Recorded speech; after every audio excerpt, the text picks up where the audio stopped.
In March last year, the cast of Priscilla Queen of the Desert were just 15 minutes from curtain up when they were told theatres had to close there and then. I think we were all kind of a bit in shock. I think a lot of us thought it would be weeks.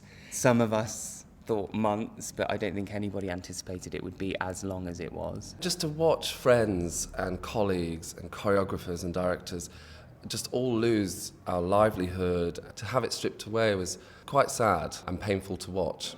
But that was then, this is now. After a year of finding other work just to make ends meet, the company is back together for the first time and ready again for that curtain up. Just the fact that we're opening is kind of a miracle. I feel really, really lucky that we're one of the few shows that are able to open and able to open safely. Hasn't been without its surprises, has it, Mitzi?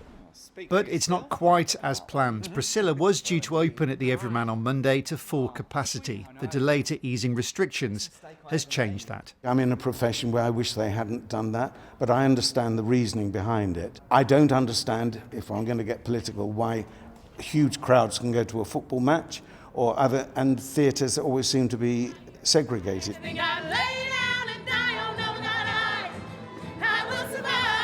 I do worry for other shows in our industry that maybe can't, or for theatres that can't open at that capacity. But I think whether it's a lot of live theatre or just a little bit that we're allowed to do now, that it's still worth it. Rehearsals here have been in COVID-secure bubbles with regular testing and temperature checks, and audiences at the show will still have to wear masks. But even without restrictions being lifted, just getting Priscilla back on stage is without doubt a big moment. We're showing the world that entertainment, our industry, is back, that live theatre is important. Theatre is a community.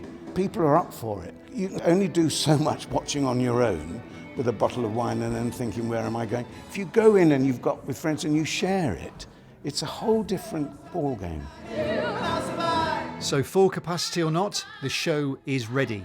There's no stopping the Queens of the Desert. Steve Knibbs, BBC Points West, London.